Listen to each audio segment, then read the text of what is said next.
right, so I got to do a shoey because I didn't even know what this was from. This was like a month ago. I don't remember what I lost, but I know we're going to make another shoey on the podcast this week because the Ravens played the Giants, and the Ravens are going to absolutely destroy the Giants. So I'm more than happy to repay the shoey, knowing that I'm going to make a shoey bet with Kyle on the upcoming podcast. Shoe, beer, shoey time. Let's see if this works. This is not going to be easy with this shoe, but making lemonade with lemons.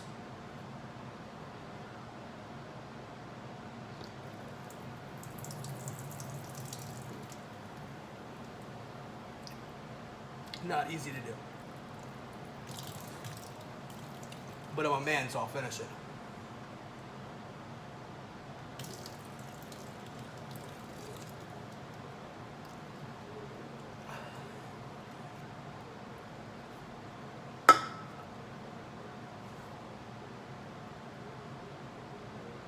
Ravens minus 5.5. All right, everybody, we are back. As you just saw, I honored my shoey bet. We'll get into that in a little bit, but I hope everyone enjoyed the video that we started with. We are, I think we took 2 weeks away, I think, maybe 3, I can't remember. But we're already discombobulated. JP's got Baylor tonight. Kyle's moving his entire life tomorrow, hasn't started. My microphone's not working, so, we're already off to a great start. But we decided we had to give you guys something this week, and Kyle and I got a little rivalry coming up this week, so figured it was a good week to come back. But we'll start as we always start. The two of you, Dumb and Dumber, how you guys doing? I'm doing great because the game hasn't started yet. We've got another 10 minutes or so until the game actually starts. Once that starts, I'm going to be a nervous wreck, and I don't think this whiskey shot is going to help. As a Big 12 fan, is West Virginia still considered a tough place to play? We've never won in Morgantown, so yes. Kyle? The Giants are 4-1, so that kind of makes up for the Miami Hurricanes' disastrous season so far. No. I'm trying to make it feel like it does, but yeah, the Giants 4-1 feels good. It's been a while since we've been any good, had anything to look forward to on Sundays. So happy we at least have that right now. All right, well, so then, if you had to pick one team to be good, is it the Giants? Is it Miami? Is it another team? If you had to pick one team to be good? It would probably be Miami because it's been. So then, yeah, it doesn't make up for it. No. All right, let's get into these games. We got some stuff to do tonight, as I said. So let's just start going through some of these games. Kyle, I think we'll save our game for last. We'll get to that. I think it's an interesting game from our point of view, but I think it's also interesting just, when you're looking at the line and looking at that kind of stuff. But let's start off. The New York Jets at the Green Bay Packers. The Green Bay Packers, 7.5-point favorites. Over under is 45. JP, I guess I'll ask you this first before we get into the picks. If you were to back the Jets, would you rather Zach Wilson or Joe Flacco be starting? You're muted. Thank you, Kyle. I muted myself for that while I watched. That's why it's Dumb and Dumber. Zach Wilson started last week, correct? Yes. Then Zach Wilson. Kyle, I'll start with your pick. You're backing the Packers. Would you feel better if Joe Flacco was starting? That's a tough question. I probably would feel better if Joe Flacco is starting because Zach Wilson played pretty well last week. So obviously they put up 40 points on the Dolphins. So I think I would be more confident if Flacco was starting. I think it's interesting for them because we always have talked about the difference. A lot of teams have rookie or younger quarterbacks. Zach Wilson obviously not a rookie, but younger quarterbacks, and usually a veteran or a guy that's 5-6 years in the league. Obviously Joe Flacco's longer, but a lot of times you feel like you got that backup because the ceiling's limited, but the floor is kind of limited. Like you really know he's only going to be so bad, but he can only be so good. And I think it's kind of that middle ground. So I think, and I was looking at this spread, I'm going to be on the Packers too. It's minus 7.5. If Flacco was playing, I would like the Jets more, not just because I'm not saying I think he's a better quarterback. What I'm saying is I think with a point spread of 7.5, I think Flacco's more likely to keep it in the number. He's more likely or much less likely to win the game, I think. I think if the Jets are going to come out and win, put up, let's say, 30-something points, beat the Packers, I think Zach Wilson's much more likely to do that. But I think his floor is also much lower than Flacco's. Now, JP, three of us, we're all in the Packers. Does the turnover ability, or we've seen from Zach Wilson, he makes some good throws, but he also makes some throws to the other team. Does that take into account for you at all here, or is this just kind of a system bet for you that we always talk about? We're betting Aaron Rodgers minus 7.5. It's really not either one of those. For me, it's more just along the lines of Rodgers will lose games like he lost against the Giants last week, which thank you, Kyle. I appreciate that. But he'll lose games like that, and then the next game he's not going to lose, and you know that. So going in Packers minus 7.5 is pretty easy for me, just because I don't trust the Jets to beat the Packers after the Packers lost to the Giants in London. Kyle, what's your main reason for going Packers minus 7.5 this week? Yeah, my main reason is, like you said, number one, Aaron Rodgers at minus 7.5. Number two, Aaron Rodgers bounce back game against the team that I think is inferior. I think the Jets are a lot better than I thought they were at the beginning of the year, but the Packers are the better football team. Bounce back game, Aaron Rodgers, it's easy for me. If we were looking to tease this game with a total, do you guys have any preference on whether you would want to tease it? You could obviously tease the Packers down to a pick 'em basically, and then the over under 45. Teasing it down to 37? Is that the right math? 38, or so teasing the over to 38 or teasing the under to 52. Either of you have a lean either way there? I would probably, and I mean, I just pick favorites and overs this week, but I would probably lean Packers in the over if you're going to tease that, just because it's Aaron Rodgers and the total would be 38. Yeah, I think that's always kind of a misnomer with the Packers, and that's something that I've been on a lot. But it can bite you because the Packers, and it has been a little different the past 2 years. I'm having a brain fart. What's their coach's name? LaFleur, Matt LaFleur. The pace of play has picked up a little bit, but that was a huge thing. Rodgers, with McCarthy for a while, was they would put up some points, but the pace of play was never up. So a lot of times you were like, oh, well, I'm going to tease the over. I'm going to put, bet the over because it's Rodgers, it's the Packers. It has been better recently, but that's also something to notice, not just this game, but in all games when you're betting them, is pace of play is always important, really no matter what sport, but when you're looking to bet a total. All right, we go from a shitty team and a decent team to another shitty team and a decent team. I'll let you pick which one you want to call which here. The Minnesota Vikings 3-point favorites at the Miami Dolphins. Over under is 45.5.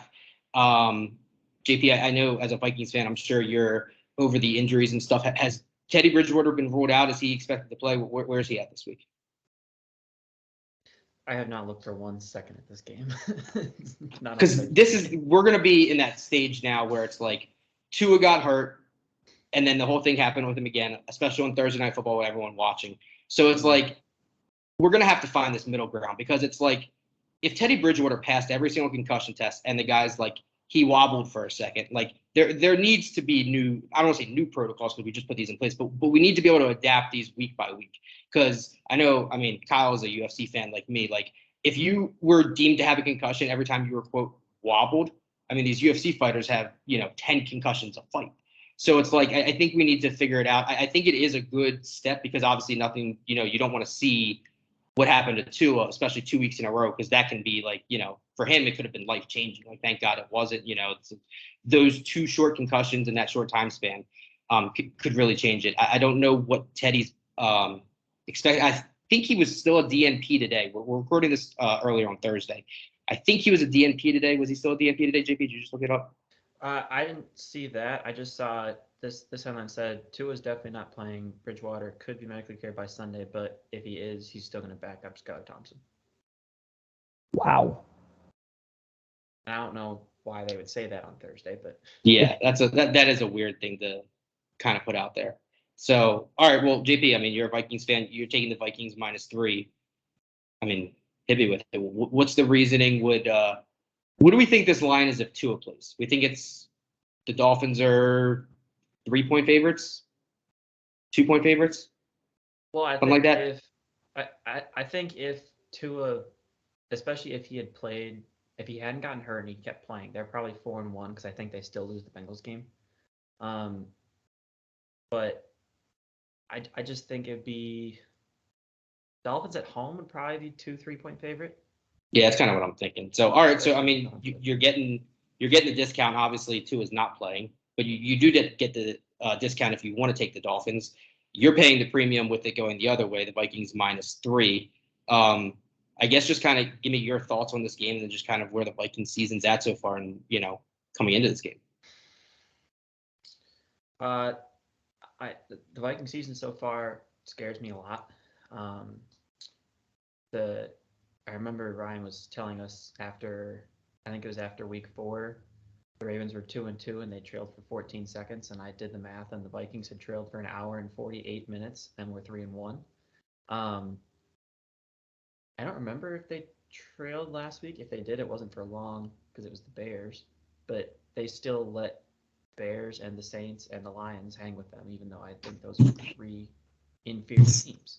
The Lions-Vikings game was maybe the most interesting game I've ever watched because, well, it's not like the Lions were in control and winning most of the game, but at the end of the game, the Lions were determined. They were going to keep giving the Vikings the ball back until the Vikings were going to win the football game. Kirk did not want to win that game, and the Lions just were like, you know what, we're going to keep giving it to you. At some point, you've got to win the game. But we've talked about it, the difference between, as much as we shit on a guy like Kirk Cousins, and he does have his moments, especially in prime time, given enough opportunity, you do know that he's good enough to make those plays at the end of the game. Maybe not as consistently as you would like, but he's good and he's not good enough to win you a Super Bowl, but he's good enough on a good team to win a Super Bowl. I think is a fair way to say it. Yeah, if he has the guys around him, then he can succeed. And if you give him a chance in the fourth quarter, usually he's the reason that they're in that situation because he's as long as it's Sunday afternoon. Right, but he lets that team get back into the game, and then he leads the comeback and wins the game in the last second, which is why he has so many fourth quarter comebacks, is just because he lets the other team back in the game. I mean, that is he the better version of Carson Wentz? No, because he doesn't turn it over nearly as much as Carson Wentz does. I'd argue that because I'd also argue that's because when Kirk Cousins misses a throw, he misses it by 15 yards, and it's only intercepted by the guy in the second row. But I think that's just kind of the way that I look at it. But all right, keep going. Give me your thoughts on this game specifically. In this game, I just don't trust the Dolphins defense, especially if Xavier Howard doesn't play. They haven't been, outside of the Bills game, they haven't been very good this year. So to me, the Vikings offense is kind of starting to click, and I'm gonna go Vikings -3. You can't. For me, I can't take the Dolphins if I don't know who the quarterback is.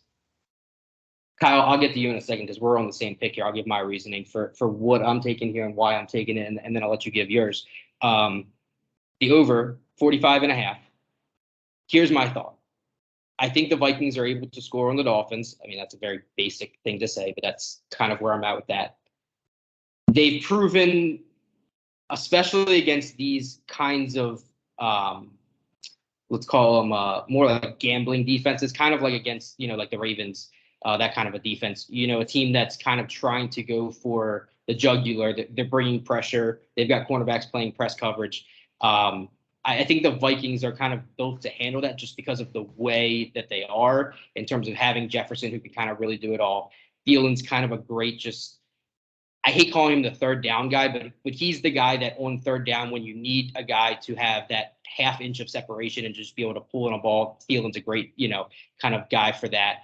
The thing that I like about this over, though, is the other way, is the Dolphins are kind of built to be able to score, I don't want to say without Tua, but without needing a quarterback that can extend the field. Obviously, having that is great because you've got guys like Tyreek Hill, guys like Jalen Waddle. But Mike McDaniel, I would not be surprised if this is kind of the way that they're playing Skylar Thompson, is because he is more of a mobile threat than Teddy Bridgewater. I think that's kind of how they can go through this. Is I think you're going to see some Tyreek Hill, some Jalen Waddle out of the motion, out of the slot, maybe start in the backfield. I think there's going to be a lot of just kind of misdirection, a lot of going on. And I think I kind of trust him to be able to put some points together. I kind of like the Dolphins. I don't like them. I don't think I like them enough to be able to take them, or definitely don't like it more than the over, which is why I would lean the over. But yeah, I just think he's creative enough to be able to do that. And to me, that's kind of, I don't want to say a weakness for the Vikings defense, but I feel like a lot of times with the Vikings, you just see guys miss tackles where it's just like, how did you miss that tackle? Or you see a guy surrounded by 3 guys 2 yards in front of the line of scrimmage, and somehow he's got 7 yards in front of the line of scrimmage. And I think that's kind of going to be an issue this week when you've got guys like Waddle, guys like Tyreek Hill, even in the backfield. Obviously, Mostert. I still don't know why Chase Edmonds doesn't, get the bulk of the run, because I think he's RB1. But yeah, I just kind of think they can do enough without Tua to be able to put some points up on a defense like the Vikings. Kyle, similar thoughts or different reasoning, or you're muted now too? I am. That definitely Dumb and dumber. We're crazy. Definitely similar thoughts here. And I also looked at last week. I mean, Breece Hall just ran all over this Dolphins defense. I think Dalvin Cook has the ability and potential to do the same thing here. If Breece ran for 97, why can't Dalvin run for 120? I'll be looking at that prop as well.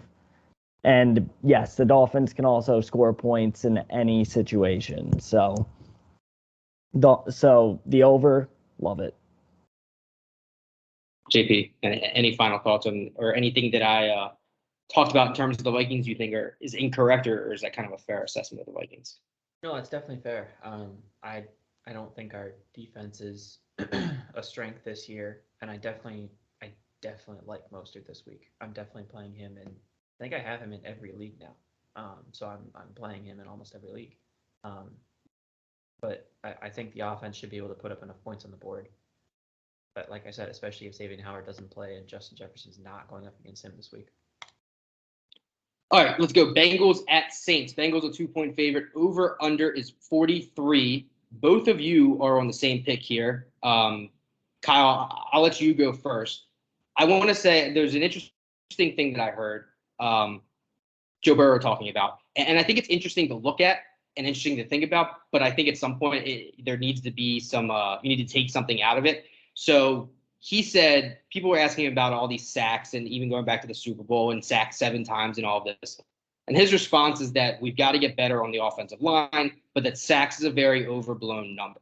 Because when you're looking at it, he's like, for example, on a 3rd down, if it's a 3rd and 12 or it's a 3rd and whatever, like I'm going to extend the play as much as I can because there's no, he's like, unless we're in field goal range or unless, whatever, there's really no reason for me to try and just like throw it away right away, trying to avoid any contact or trying, whatever. And I think that's kind of his mindset, which is part of why he's had some injury problems is obviously just you can take the hit there, but it's also just the way he kind of plays. So I think that is an interesting thing. But at some point you have to be like, and I mean, we saw last Sunday night, me as a Ravens fan, I mean, I think the 3 of us could get after Joe Burrow a little bit and end up in that backfield at some point. So I do think that there's, some credence in what he says. But at some point, it's like, okay, if you have a week here and there where you're sacked 5-6 times, like fine. But when you're getting sacked 4 or 5 times every single week, I think we've got an issue. So, Kyle, you're taking the Bengals -2 at the Saints. Arguably, I won't say arguably because I guess Dallas probably has that. But the Saints, one of the better pass rushers in the NFL this year. Does that scare you at all, or do you just kind of trust the fast guys on this surface at New Orleans? It scares the absolute hell out of me a little bit now that you ran through that. Now that you ran through it and how much he's getting sacked, obviously it's been a problem for them. They kind of got over it a bit last year. I mean, the offensive line has been an issue for a while, but yeah, I just trust Joey B and the fast guys to figure it out. So So yeah, I'm on Bengals -2 here. I was gonna say I'm gonna take the over 43. I like it in terms of kind of the way that you said it. Was the fast guys on this, guys like Jamar Chase, T. Higgins. I just think the Bengals are going to find a way to adapt where, okay, Burrow's not going to be able to have to hold the ball 4 or 5 seconds. I think it's going to be more 3-step drops, trying to run some play action, trying to get some misdirection so that he can get just the time to be able to do it. And we've seen, even when you go to their number 3 and you look at a guy like Tyler Boyd, the Bengals have the ability to get the ball to a guy quick, and then they have plenty of playmakers that can make that play. So in a weird way, I kind of think the pass rush of the Saints can be a positive for the Bengals because I think it almost forces them to play a better style of football, which is more into the 3-step drops, more into getting the ball out quick. Running the ball straight up the middle, people forget this. Running the ball straight up the middle is the best way to get rid of a pass rush. Because if you run the ball right past them, they've got to hold their edges. They've got to start doing that. As much as I don't like Joe Mixon, he's a good running back. Samaje Perine actually looked pretty good on Sunday night. Had a couple plays where, he looked pretty decent out there. I just think that it, in a weird way, it sets up for the Bengals to have to play a certain way, which makes me like the over. I would lean the Bengals if I'm taking a pick, but the fact that the two of you are on it almost kind of sways me the other way, or at least makes me like the over a little more. JP, you're on Bengals -2. What are your thoughts here? My thoughts are Bengals lost a close one last week. Saints won a close one this week. It'll probably reverse this week. That's really all. Some people want some brilliance, and then that's all they need. And that's this is all I have for you guys. It's if it works out, it works out. But they obviously have weapons on both sides. But I like the Bengals to change things up this week. And like you're saying, if they can run the ball with Mixon, then that pass rush isn't going to matter.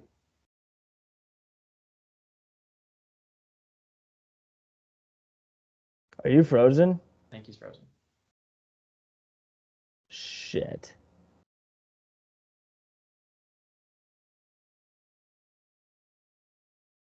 Does he know?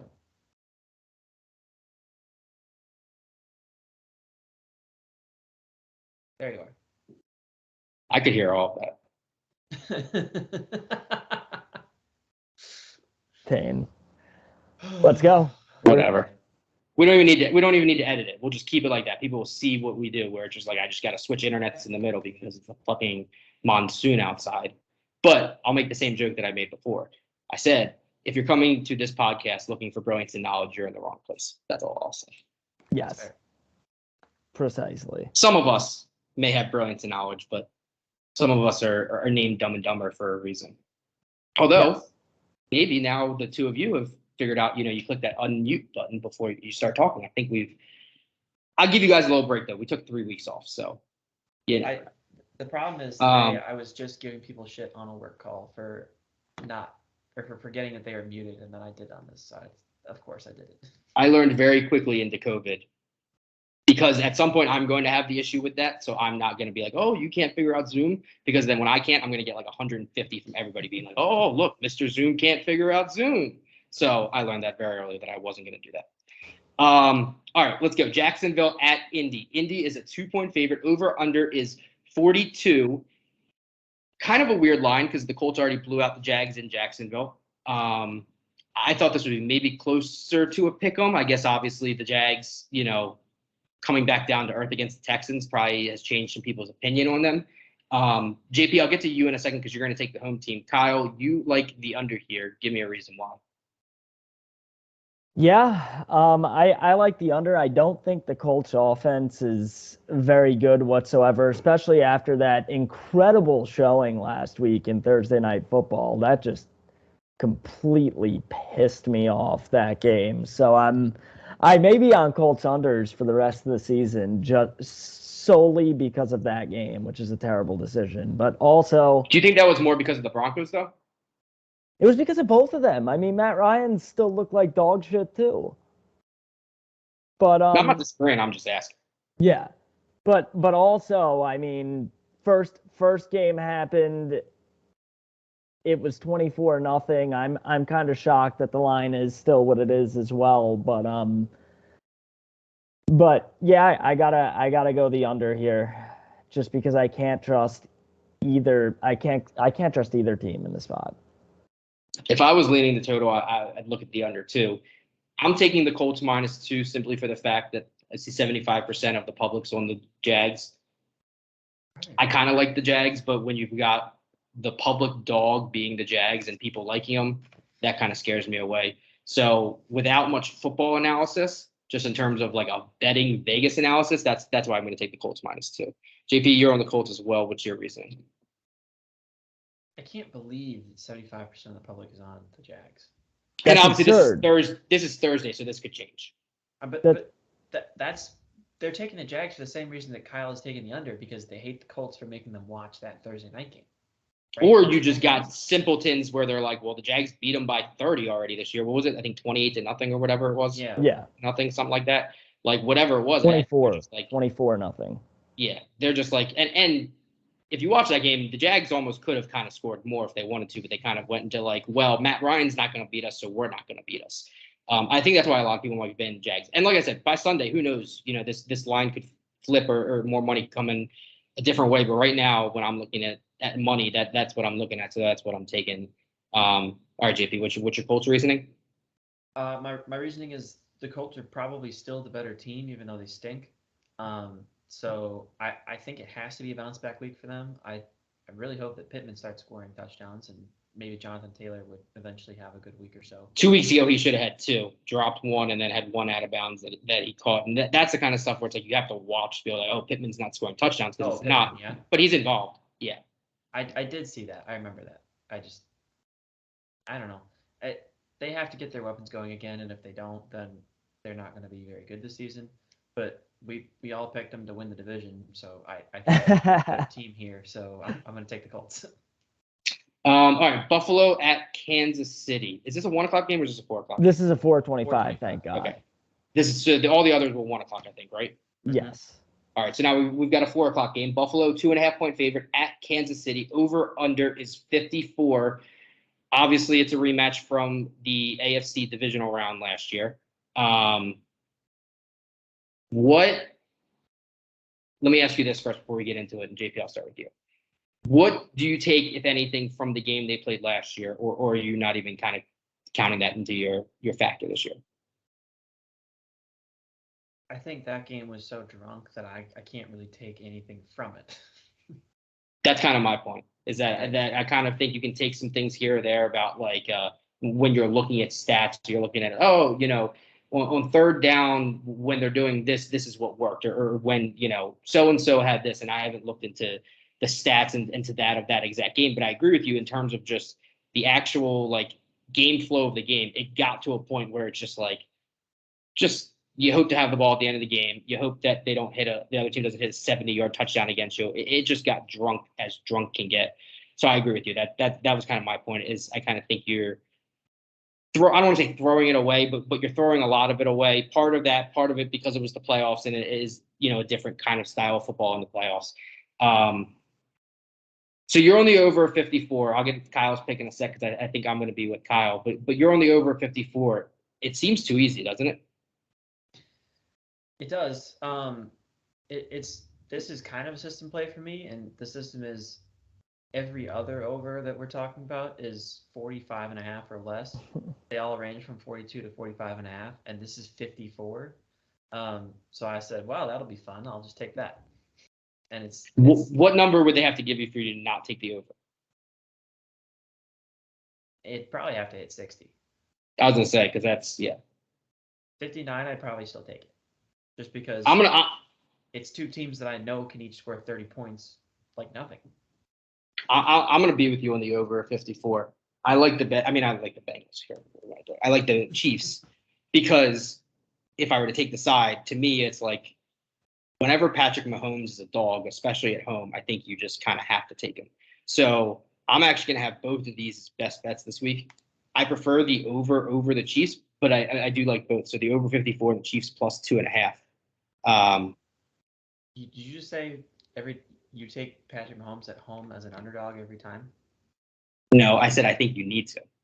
but he's never been a home underdog before. Well, he was a dog last week, right? They were on the road. No, he wasn't a dog. No, he was Were a they- favorite last week. When were they? It was something. What was it? I can't remember. My brain's. I saw the stat where Was he's it the never Bucks been a home game, underdog maybe? before. Yeah, maybe it was the Buck. I don't know what it was. But regardless, whether he's been or not, or how recently, Patrick Mahomes at home, on the road, on Mars, on fucking Pluto as a dog, I would bet. I like the over more though. So they are both best bets. The over, and the Chiefs. Kyle, give me your reasoning for the Chiefs plus 2.5, or is that just kind of it? And by the way, it was the Bucks game when they were most recently dogs. The Bucks were 2-point favorites. The Chiefs. When was that? That was 3 weeks ago, 2 weeks ago? Week 4, yeah. So 2 weeks ago. Okay. Two weeks ago, and then the Chiefs went and won by 10. So Who did the Chiefs play last week? The Chiefs Raiders on played. Monday night. Yeah. Oh, 3 right. days ago. My brain is so fogged right now. It's a good thing I wrote a couple notes of what I like this week. Because if you asked me if I like the Bills or the Dolphins, I'd probably tell you I like the Dolphins because I like Dan Marino over Jim Kelly. But and yeah, last week was the stupid game where they were both going for 2 at the end of the game, and it screwed any Chiefs bet. But, I like the Raiders going for 2. I know people didn't. I like the Raiders going for 2. The only thing I didn't like about it was that I think Andy Reid coaches a little differently when he's got the lead. I think the fact that they still had the lead, it was much more conservative and much more of like, okay, well, the Raiders are like, well, if we don't get it, we're going to probably get the ball back because of the way he's going to coach it. I like him going for 2. I don't know if you guys agree with me, but I like the move going for 2 at Arrowhead against Patrick Mahomes. I mean, I can't fault it because it's kind of the same thing that Brian Dable did in week 1, and we all praised him for it because we got it. So it's such a results-oriented thing because it's like, as a Ravens fan, like when Harbaugh goes for it, they're like, oh, it's great when you get it. But it's like when he doesn't, it's like the result can't be whether the decision was the right decision or not. But also going back to that Dable decision, I was mad that he did it at the time before it happened. But then I was like, oh, he got it. But I was pissed when the offense came out on the field. And it's so funny because it's like one of those things where you're like, no, yes. Especially like when the Raiders, it's 4th and 1 and they're throwing a 35-yard bomb to Devontae. And they're like, what are you doing? Oh my God, it's open. Go. Yeah. Like, it's just like one of those things where it's like that play call is probably not the best play call. And they even used it at the end of the game on the 4th down at the end of the game. But it's like, it is a good play call because they scored on it. So it's that's kind of, we're in a result-oriented business, I guess. That's kind of the way to look at it. But yes, if we're talking about my mindset on Bills, Chiefs, back to it, it's the same thing. Patrick Mahomes is an underdog. Can't not do it. If you've been listening to this podcast for 2 years now, you know my love for Patrick Mahomes pretty much. I always took him and it always ended terribly because he always didn't cover last year. But this year. So I'm with you on that. And let me ask you guys this, and we'll get to the Ravens in a second. And I know maybe last week wasn't the best week to be touting Lamar and, didn't have his best game, missed a couple throws, but ended up finding a way to win the game. I think you could legitimately make an argument now, and I'm taking out guys like Rodgers and Brady, guys that are, have a couple years left. If you're taking out those kind of guys, I think you could make a legitimate argument that outside of Mahomes and Josh Allen, Lamar would be the number 1 guy you would take. I think there's other guys that you could put in there, and I think you could make realistic arguments for it. But I think coming into the season, that would be almost kind of crazy to say. I think we're at a point when it's like you can make a realistic argument that I'm not saying Lamar's the 3rd best quarterback. I'm saying as a Ravens fan, the only guys I would consider taking over my quarterback right now would be Allen or Mahomes. Is that a crazy thing to say? Or is there anybody else you would definitely take before Lamar? You mean other than Kirk Cousins? No, Kirk doesn't count because he's goated. Kirk and Jameis, we won't count them. Okay. But that's, I think talk about guys like Jalen Hurts. Jalen Hurts has now played his way into a top 15 quarterback conversation before the year. It's like he can't throw the ball 20 yards. I just think I guess that's kind of where it is do we think Allen and Mahomes are kind of on that other level, or do we think that, they're the 2 best, but there's other guys that are in that realm? I think Allen and Mahomes right now are on another level. I think it's tier one is them, and then there's a tier two of say Lamar, Justin Herbert, Burrow. Herbert, Burrow, maybe even at least this year Jalen Hurts maybe as a dual I threat. think he's played but his way into the bottom of that tier. Yeah. I don't think there's any. Let me put it this way. And then obviously Tom Brady's in that tier. Let's I think I'm taking Jalen Hurts over Dak Prescott if I had a choice. yes, right now I would. For sure. That's recency bias as well, because last year and every year before that, you never would have said that. But But when we said say that last year. But when we talk about recency bias, and this is a McAfee thing, this is what Pat McAfee, I remember hearing him say this, is we talk about recency bias, but what you don't include in recency bias is like just the fact that, okay, well, I like this guy because he's been better recently. Maybe he's just getting better. Like that's an actual thing of like, well, if it's recency bias because the other guy's getting worse, then maybe there's, some things of, okay, why is he worse? Why, whatever. But when we're looking at a guy like Jalen Hurts, maybe he just learned how to throw a deep ball. Maybe that's a thing. Yeah, but if you're comparing him to Dak, and Dak hasn't played since week 1 and looked awful in week 1, then that's why I would say recency bias. Not because Jalen Hurts is getting better, which he is, and I've been on the Jalen Hurts train since last year. But I also thought he would go to New England and be really good with Bill Belichick there, but I was wrong about that. Well, the Segway King's done it again. From Dak Prescott and Jalen Hurts to the Cowboys at the Eagles. Sunday Night Football. Eagles 6.5-point favorites. Dak practiced today for the first time. I believe he's still about 3 weeks away, 4 weeks away from potentially coming back. The Cowboys have been good since Cooper Rush became their quarterback. I think it almost kind of goes back to the fact of kind of what we talked about earlier with a guy like, or with a team like the Jets, where you've got Dak who has a much higher ceiling, but he's got a much lower floor than a guy like Cooper Rush, just because I think part of the way that they call plays and part of the way that they use him. And Dak they try and give him more options to throw the ball.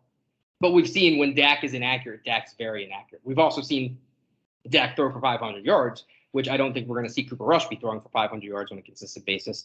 The Eagles are 6.5-point favorite. JP, you're going to take the over here of 42. I guess the first question is, would you like the Cowboys more if Dak was playing? Do you not like the side regardless? Is this a total you just kind of jump to? What's the reasoning there? I like the Cowboys more in this game because Cooper Rush is the quarterback and he's never lost a game. That's why I like the Cowboys. I don't like. He's got the Teddy Bridgewater in him. Not even that. He just doesn't lose. Fair. they could be favorites. They could be underdog. He doesn't lose football games, and that's so irritating. It doesn't make any sense.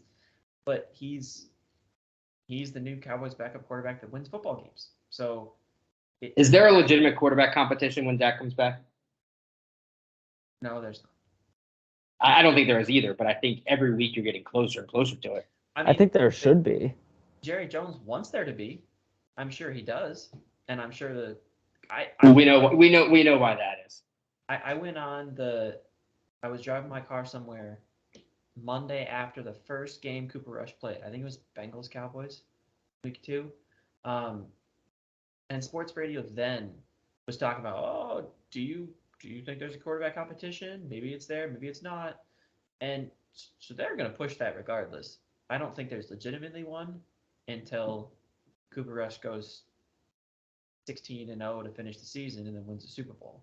If he doesn't lose the game, it's hard to kind of swap it. I was really hoping that Dak would start this week and they would lose to the Eagles, and then there would be a quarterback competition because Dak immediately lost. Did you know when I was looking to see what people thought online about a quarterback competition that there are legitimate Cowboys fans that think Jerry Jones wants Cooper Rush to start because he's white? That's an actual thing that Cowboys fans have gone so delirious that they're just like, let's just even go with the fact like, okay, fine. You want to say Jerry Jones is a racist. Fine, whatever. He's not. I don't think he is. Whatever. Go with that. How about the fact that this dude is just at a point where he has to want to win football games? Like, he doesn't have another 40 years on this earth. He doesn't care. Yeah. And he built Jerry World, and I think he needs a Super Bowl to be hanging in Jerry World while he's alive. But if he truly wanted to win a football or win a Super Bowl, then he would butt the hell out of the coaching Well, and everything like that. I think there's a difference between him Wanting to and being able to. Correct. I think him, like, let's just go with the dumb thing that people are saying, oh, because Cooper Rush is white, whatever. That's not like, oh, let's go get this guy because I like this and this and this or whatever. Like you said, there's a difference between wanting to and being able to. That wouldn't be being able to. That would just be him completely just, being like, well, I'm just going to put my priorities ahead of winning football games. I think he's just not smart enough to win football games from an ownership standpoint. And, we've kind of, I guess, seen that recently. Kyle, with all that said, you like the Cowboys plus 6.5. It's got to be because of Cooper Rush, right? Well, number one, it's because of Cooper Rush, and number two, I just think he's good enough to at least keep it within a touchdown. Obviously, I do think the Eagles will win this game. You don't like him, right? I think Cooper Rush will finally lose a game, but I think he keeps it within a touchdown. What do we think the line is if Dak plays? Or if he were to play? I think it stays the same. Really? Yeah, I think it's really. got to be. I think it's probably 4.5. I was gonna say 4. Yeah. Which I'd be all over the Eagles. So hard. Me too. 100%. Best bet, Eagles minus 4 is. But I'm gonna take the over here too. I think the over's a good play here. Their Eagles have had, and I don't know what the stats are, but the Eagles have. I know that Jalen Hurts, I think it's like 80-something% of his fantasy points this year have been scored in the first half, and that was going into last week. I don't know how last week changed it. But basically, they've been putting up these points in the first half and then kind of just riding out second halves, and almost kind of why I still like these guys like A.J. Brown, because they're putting up numbers and they're really not doing much in the second half. I like the over here because I think Cooper Rush keeps it close, and I think he's able to score some points on the Eagles. I would lean the Cowboys, I think. Being outside in Philly at night kind of scares me a little bit just in terms of backing the Cowboys, but it doesn't scare me as much in terms of the points because of the way these teams are going to try and play. We're not going to be throwing many deep balls. Not that they're not going to look to throw deep balls, but neither of them, that's not their primary option. They're not a team like Tampa Bay, who likes to go down the field when you got guys like Evans and Godwin. I just think the over here is a good play. I'd lean the Cowboys if I was picking a side, but I'm going to take the over here. All right. Main JP, event time. I said, JP, you could just mute your mic because I'm sure we'll just yell at each other for a while well, here. I'm interested to see. So far, we've talked about 6 games, and no one is against each other. Everyone has either been agreeing or taking either the side of the total, never against each other. So I'm interested to see what happens here. Well, that's why we saved this one for last, because we're going to. So, all right, well, here, let me. I want to get JP's thoughts, and then Kyle and I will get into our Ravens versus Giants game here. JP, my initial thought, and this is from a non-biased standpoint, shouldn't this line be like 4 or 4.5? No, I would expect this line to be higher. Really? You're crazy. But yeah, the 4-1 Giants. I just, to me, it's like I see. But it's because 6. people don't trust the Giants still. I don't trust the Giants still. That's why I think Well, the line's it's hard to trust the Giants. But still, Because- 6 is like they've kept every game close. They've beaten Tennessee, who's kind of turned it around a little bit. They beat Green Bay. I still think if it was off of roster talent, it's probably Ravens minus 7, Ravens minus 8. If you factor See, in the I'll be Giants- honest. I think it's only 6 because Giants coming from London. That's not a bad take. Like, I think it really is a 4.5, a 5 line. I think it's just they're losing a point because neither of those teams get a bye after having the London game. I think that's kind of where I'm at with that. I almost think that it would be. But all right, I guess maybe I was wrong in terms of that. But JP, you've got this over. It sounds like Kyle. It sounds like Kyle is agreeing with you on the line there, but Yeah. I was gonna say offenses started hot after the first London game. The Vikings put up 29. Don't remember the score. I'm not going to remember scores right now. I think the Vikings put up 30 last week, and the Saints put up 39. So both of those offenses didn't miss a beat. So I like the Giants and I like the Ravens to put up points in this game. And I'm not going to get in the middle of this game. I'm not going to pick a side here. So I'm going to take the total over, what was it, 45. 45. All right, we'll go through this. We don't have much time to go crazy against each other, but we'll each give our sides here. I just think, to me, it's two things. One, I said I think this line is the fact that it's the Giants +6. That to me makes me want to bet the Ravens, because I think if you're looking at the Ravens in terms of the actual line itself, and we've always thought this is weird to say, if the Giants are 4.5 point favorite, the 4.5 point dogs, I'd like the Giants more, but they're 6 point dogs to me, which is a weird line. That to me tells me to take the Ravens. From a personal standpoint, I think the Ravens. I think this is just one of those games where it's like, I could see the Giants winning. I don't think it's crazy to say the Giants win, but I also don't think it's crazy to look back after this game and, the Ravens won this game, let's say 31-13, something like that, and Giants fans are just going to be like, all right, this is just kind of, you wash it away. It was the week after London. We've had a good season so far. It's just like you have one or two of these games. I don't think if the Ravens do kind of put that beating on the Giants, I don't think that, I wouldn't say it kills or even really dramatically affects the Giants season. I think it is a very throwawayable game in a certain, and even from the other side, I think there's a way you can look at it where if the Giants come out and win, it's like, all right, well, the Ravens are coming off this big Sunday night win against the Bengals. It's kind of somewhat of a letdown spot because there is no real like blood or hatred between Ravens and Giants. So, like I said, I think if the Giants were 4 or 5 point favorites, 4 or 5 point dogs, I'm saying favorites, 4 or 5 point dogs, I think I'd be leaning more towards the over. The fact that it's 6 and it's almost a touchdown, it tells me you have to bet the Ravens because I feel like they're trying to get you to bet the Giants. Kyle, I guess I'll give you your chance to speak, even though you're a Giants fan. Well, it also could be a situation like JP presented where they just know that people don't trust the Giants yet, which I personally think is, as a Giants fan, I'm being a little biased here. I think it's absolutely ridiculous to not trust us to at least cover six right now.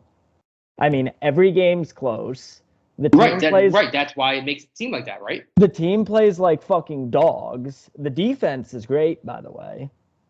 The offense still obviously lacking in some areas. I think Daniel Jones has improved. I think his best game was last week, I thought. At least he made no mistakes. He ran for like 50, 60 yards. Forget the exact number off the top of my head last week, too. Imagine current Kyle telling past Kyle that Daniel Jones played a game and made no mistakes.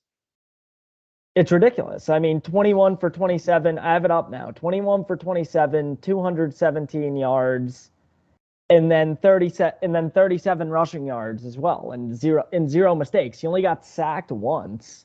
Is that on the stat line at the end? 0 mistakes. It says mistake. It should be. I see 0 interceptions, 0 fumbles, and see 0 mistakes on him. But also a key stat there. He didn't get sacked, which means the offensive line is even slightly improving.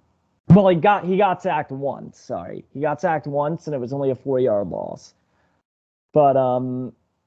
But yeah, I think we're an improving team. I think we kept every game close to begin with. I just think 6 is ridiculous, which is why I have to be on Giants +6, and it's the best bet. My brain is telling me that has to happen, and I'm gonna get killed by it. But we're gonna have to do a SHOEY, right? Yes.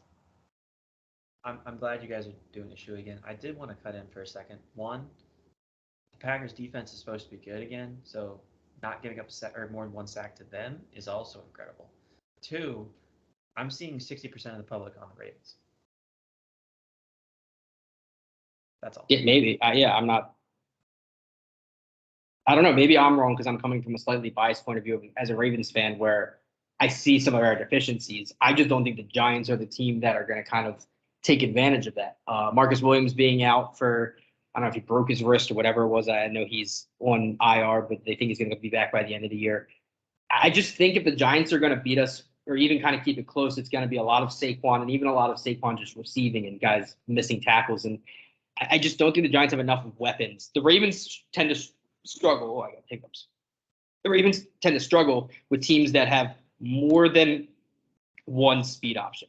So when you look at obviously like the Dolphins, they've got Hill and Waddle. When you look at like the Bengals, this is the first time we've really actually played well against the Bengals because we've got some pressure after them when they've got guys like Jamar Chase and T. Higgins. Those are kind of the teams that are even struggling against. Not really these kind of teams where I don't want to say the Giants are a run it, pound it down your throat kind of a team. But the one thing that scares me is, and I'm not going to say that Daniel Jones is Lamar Jackson, but the style of play is similar enough that the Giants defense has seen enough of it in practice over the course of 6 weeks or whatever playing against them just to be able to kind of, I don't want to say simulate it because you can't really simulate what Lamar Jackson does, but just in terms of angles, just in terms of trying to get the guys in the right position, holding the edge, knowing, hey, on this kind of play, you absolutely have to stay in your lane. And on this kind of play, this is kind of where you can cheat a little bit and that kind of stuff. That's kind of what scares me a little bit. But I mean, you guys saw in the SHOEY I did before the video or before the podcast, I think the Ravens kill the Giants. I really do. It just seems like one of those games where they do. We'll see. And I mean, I rarely come on here and say the Ravens are going to kill somebody, right? Like I feel like I'm almost the other way of like, you know, and I don't want to say the Ravens beat up on bad teams because I don't think the Giants are a bad team, but I don't think, like I'm trying to think of like a good comparison. Like I think the Giants are on the level of like the Jaguars. Is that fair? You think we're on the level of the Jaguars? You think you're good? You think you're better or worse? Better. I don't know. Before last week, I mean, look, I'll say it. I didn't really believe in us until last week either, but now, as the delusional Giants fan that I am, I'm a full believer. And I'm not saying the Giants are like I don't think they're. I think being the Jaguars are these. I think that means you're in that 10 to 20 range, probably right around 15, maybe a little higher. Is that fair? No, you think they're better than that? I think a little higher. I think we're in the higher end of the 10 to 15. I think, and maybe I'm wrong. I think I'm just discrediting the Packers just a little bit just because it was a London game and shit happens in London and whatever. I think they beat Tennessee, who's kind of turned it around, but Tennessee kind of, especially when they started the season. I don't, like I said, I'm not trying. You know me. I like Daniel Jones. I'm a Daniel Jones guy. I don't know. This seems like one of those weeks where they do that. But all right, we've yelled enough about these two teams. JP's got a team to go watch since he likes watching teams that score 3 points in a quarter. But that's possession or 2 possessions. So you got to have possessions to score the ball. All right, I'm going to go through you guys' best bets real quick. I gave a couple of mine as we went through, but I'm just going to go through your guys' best bets and we'll get out of here. And make sure you guys are following us on Twitter because we'll update our bets and anything that changes throughout the weekend up until Sunday. Kyle, you are taking the Bears money line. I don't know how you're doing that. I don't know how that's the best bet. I'll let you do that. This is a gross game, and sure, you can take the Bears money line. It's gross. It's as gross as it gets. Giants +6 is another best bet, which sure, take your Giants +6. I could see you going 2-0 on those, or I could see you going 0-2. JP Browns -3, Vikings -3, Cowboys +6.5, Chargers -4.5, and then you both have a best bet of the Cardinals Seahawks over 50.5. I love that over, but now that scares me that you guys are both on that. So I might have to stay away from that. But yeah, that's where we're at. I know we were a little bit more rushed this week because, like I said, Kyle's moving his entire life. JP's got a shitty football team to watch, and I got 2 shitty football teams to watch tonight. Who's so yeah, the 2 shitty? Oh, the Commanders Bears. and the Bears. Yeah. Brian, what do you like of the over tonight? This is one of those games where like you think it has to be the under, and it's like I feel like you gotta take the over, right? I thought it could happen last week where it was like this should go under, so it's just they're gonna score 50 points, and now it makes me think that's going to happen this week because it has to happen one of those 2 weeks. Yeah, it's all the primetime unders have been free for a while. So all right, yeah, make sure you're following the over on Sunday night. At some point, it's got to change. There was like a 2-year span where primetime overs were great, and I think they've just kind of adjusted into a weird spot. But the over hit Monday, didn't it? Yeah. Yeah. 29. Yeah. All right. Make sure you're following all of us on Twitter. Gambling DFS tips for me, K Mastoloni, Viking fan JP. Like I said, we'll update everything as we go through the week. Thank you guys, and hopefully we can do this more on a weekly basis like we were planning on. Hopefully our real lives don't get in the way, but sometimes real life shit happens. It sucks, but we're here. We gave you guys what you wanted. I did my shoey. Kyle will do his shoey next week. Kyle, we gotta. Is it 6? Are we pushing at 6? Are we doing 5.5? Because I know 5.5 is what it was at. Okay, 6. 6 is the line now. I'll take 6. It's 6 when I made the graphic earlier, so it's 6. But it was 5.5 when you posted the line earlier. It looked like. Yeah, it was 5.5 when I looked at the line last night, and then when I actually sent him the line today, it was 6. And in my shoey, I said 5.5, but we'll go with 6. So, all right, thank you guys. Make sure you guys hit that like, hit that subscribe button. It helps us out, gets us into that algorithm, and helps us to keep doing this every single week for free for you guys and provide some entertainment while we give maybe a couple winning picks, but probably a bunch of shitty picks. But we're here for the entertainment. Thank you guys. We'll see you guys next week.